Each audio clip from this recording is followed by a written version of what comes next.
Hey, it's Amy Scott Grant, your favorite spiritual ass kicker, here to update you on what's new and different about Mercury Retrograde.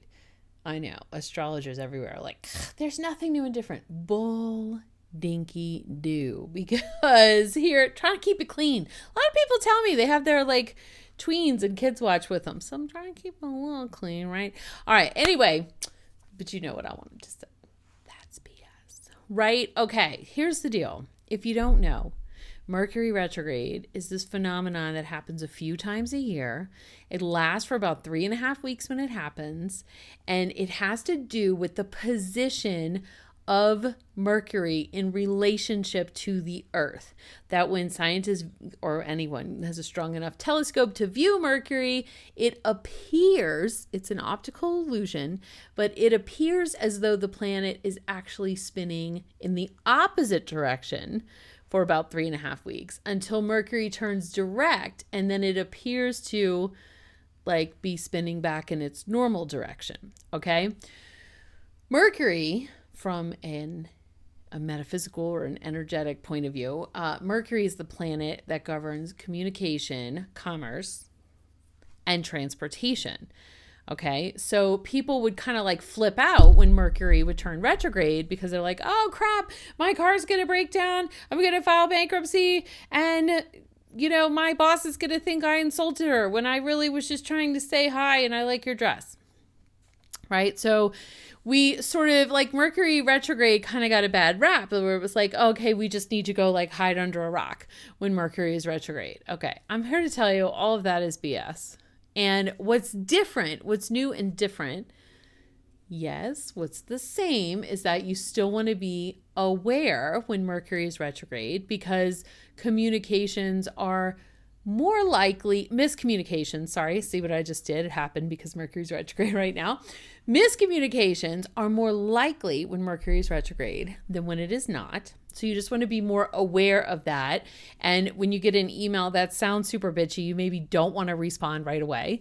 You want to cool off a little bit, come back to it later, reread it, and you realize, oh, okay, they really were not saying what I thought they were insinuating, right? Okay. So you can be aware of that. You can be aware of transportation, right? I am not a person who does not travel when Mercury is retrograde. Given a choice, I would prefer not to travel on the day that Mercury turns retrograde and the day it turns direct. Given how much I travel, which is not a ton, it seems reasonable for me not to travel on those, 8 days a year. Whoop-de-doo.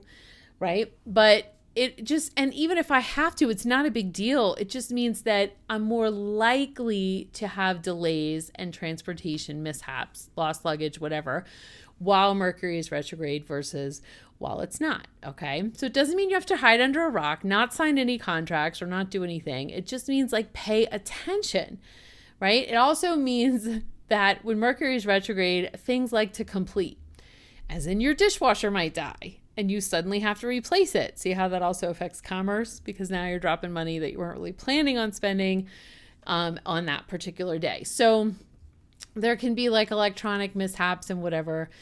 For most of us, it's oh, okay, this is not a huge deal, but let's just be aware so that we can, dot our I's and cross our T's and just pay attention, maybe drive a little more defensively than we normally would, maybe be more aware not to have road rage during retrograde periods. But what's new? So all of that is the same. None of that has changed, okay? So if you weren't familiar with Mercury retrograde, you are now. And if you were, you're okay, I get it, Amy. So what's different? So what's different is lately, more than ever before, each retrograde has its own sort of flavor, okay? So what I mean by that is there is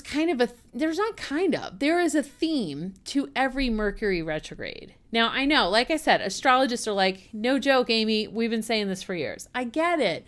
But I'm telling you, I've been following Mercury retrograde for years, and I've been reading y'all's stuff, astrologists, that you post online, and it's become now more than ever, those themes have become so prominent. So what I mean by theme is there are certain retrogrades that the theme is like, the theme is minor mishaps, right? And so that's like, you're driving to a friend's house and you get a flat tire. And it's a minor inconvenience because you have to call AAA, you have to wait for them to come out, change your tire, fix a flat, whatever, and it's all covered by insurance, but it was just kind of annoying, right? Versus a major mishap, which is you are on your way to the second follow-up job interview of your dream job, and you have a blowout on the interstate and you go off the road into a ditch, and there is no way you're getting to this interview today, much less on time. And you are certain you've blown it, right? That to me is like minor Mercury retrograde mishap versus major, okay? So you can be a little late to your friends to hang out, and it's all covered, doesn't cost you anything, minor inconvenience versus, holy crap, I just blew it big time, and it wasn't even my fault, right? So there are themes, right? So one theme, there's been themes that have been around like relationships, and relationships end, or they need to end, or difficult conversations, or career related stuff, or, it's kind of always a theme that of completion when Mercury's retrograde, but sometimes those completions are way harsher than other times, right? Like your partner announcing that they're in love with someone else and walking out. Damn. Right? That's a harsh completion. Or getting laid off from your job of 15 years when you did not see it coming. That is a harsh completion, right? Versus crap keeps coming up in your head and nagging you about something with your mother because you need to complete some pattern with her, right? And so that's more like an aggravation and an unpleasantness, but it's totally handleable versus major life-shattering shift. Right? So some retrogrades are sort of more impactful than others. We've had a lot of really impactful ones the last few years because so much energy has been shifting, right? You felt that. I mean, who among us hasn't had a crappy either last year or year before? So I'm talking about like 2018, 2017, 2016. At least one of those years was probably like for you, right? If not, I want to talk to you. Like you totally lucked out because literally everyone I've talked to, at least one of the last 3 years has been super crappy, right? So these retrogrades are kind of, I'm seeing like an ebb and flow to them, right?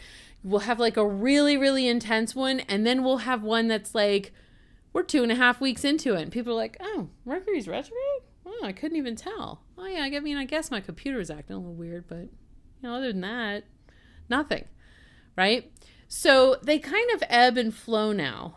And if you know what the theme is for that retrograde, then at least you have a heads up on what's coming down the pike. Now, the other thing I'm noticing is first off, some of the websites that I used to rely on for that kind of information have just completely disappeared, like vanished. They've completed. They're no longer around. And I haven't really yet found one that is super reliable in terms of what they are predicting for the theme. So what I've been doing is, as Mercury retrograde rolls around each time, I'm doing what I do best, right? Which is using my intuition to access that information. And I know that I have an extremely high, like exceptionally high accuracy rate. So I check in, I go, okay, what are we in for with this retrograde? And then that is information that I share to my folks in the Club Clarity group in Facebook. So I hope you'll come and join us there because I'd love for you to be a part of that. I'd love for you to meet everyone there. It's like several hundred really cool people in there, and it's a really engaged group too. So, and that's the kind of stuff that I post in there, right? Like, here's what you can expect with this retrograde. I also do a monthly energy forecast. So it's, to me, it's not like, oh, I don't want to know. Some people say, well, I don't want to know. Well, to me, like, I want to know. I feel like if I'm informed, I'm better prepared. If this retrograde is expected to just be like, meh, no big deal, I'd love to know that, right? And if it's expected to have like a lot of transportation issues, I'd love to know that too, because then I can go, oh, okay, maybe now, like before it turns retrograde, maybe now's a good time to take my car in for a tune-up, and have the such and such checked, or get the brake pads replaced, which I kind of been putting off, right? Like, oh yeah, at some point I have to do that. Oh, maybe I'll do that now before, right? So I feel like I can be better prepared and take more appropriate action if I know what's coming. So if you like that, if you're kind of the same way, I would love for you to come join us. I will put a link in the description, and I'd love to see you and get to know you better there inside Club Clarity. And if not, that's okay too. Good luck with this next retrograde cycle, and I'll see you in the next video. Bye.